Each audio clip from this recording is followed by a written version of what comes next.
Hey everybody, it's Mark. Just want to share a couple of returns I got this Monday. I've got three. I got one from Boston, one from Kingsford, Michigan, and one from Pittsburgh, PA. Two of these are through the mail, and one of these is all of them are through the mail actually, and one of them is actually a private signing and stuff. So let's get started with the first one from Boston. It is actually the private signing, so let's see what we got. Big, thick, and bulky and stuff. So I must have something from the person who put on the show or the signing and stuff. Real thick. And this is from Douglas Keating. Looks like he has a little thing here for him. Let's see what we got here. All right.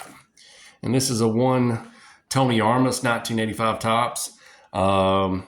This just adds to my 1985 totals. I think this puts me at 320. I looked at the spreadsheet earlier today, and this puts me at 320. I'm actually at the tipping point that I actually have less cards remaining that need to be signed now. So I think I've got 320 that I've gotten taken care of, and I've got like 319 that I still need to try to get signatures. Good luck on that. But anyhow, this is Tony Armas. He played for the A's and the Red Sox, most notably, but he also started his career out with the Pittsburgh Pirates, and then he bookended at the end of his career with the California Angels. Two-time All-Star. He's a Silver Slugger. He was the home run leader in 1981, the strike shortened season in 1981. I think he was with the Oakland Athletics then. And then again, he led the league in 1984 while he was with the Boston Red Sox. Just known to be a slugger. He's a big slugger. That's just more sales promo there. I'll get it all going and everything like that. But like I said, real happy to get this one. I also could get his All-Star game or his All-Star card from 1985. This cost me $14. I'm really glad to get this one. That's about what his going rate is somewhere around the $12, $14, $15 and stuff. So really happy to get this Tony Armas to add to the collection for 1985. And put him off to the side here. Next one here is from Kingsford, Michigan. Now, I don't get too many from Kingsford, Michigan, but this is actually the second time I've sent off for a card for this player here. So I know who this is, and pretty excited to get this one. If you see up here, I've got Denny McLain, Dick Tracewski, and Mickey Lolich from their 1969 Tigers.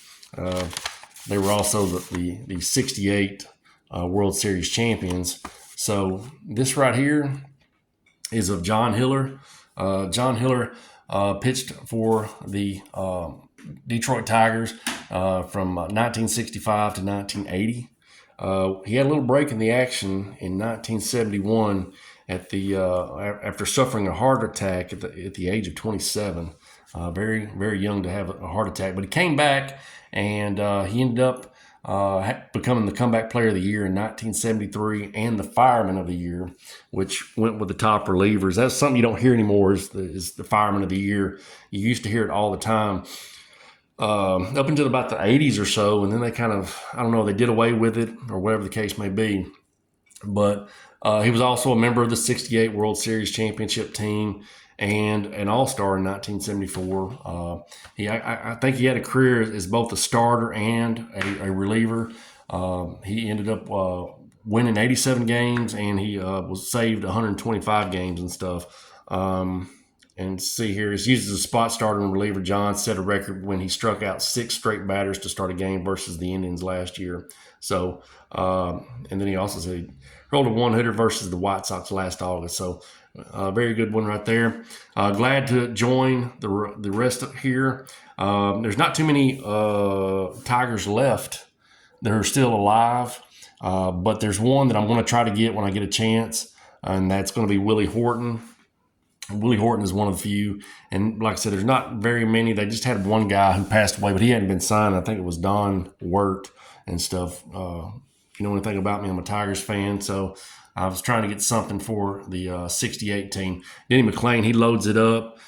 Dick Tracewski, he also played for the Dodgers and stuff, and he's actually somebody I'm reading about in this book here called the last innocence during his time with the Dodgers back in the early 60s and stuff for there. So real happy to get that John Hiller. That's my second one. The other one was the 1974 Topps. Really glad to get that one as well.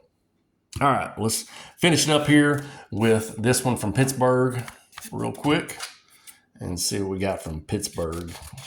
I couldn't quite remember this when I saw this on Informed Delivery, and then I had that aha moment. I was like, well, this is going to be kind of a cool one to have right here.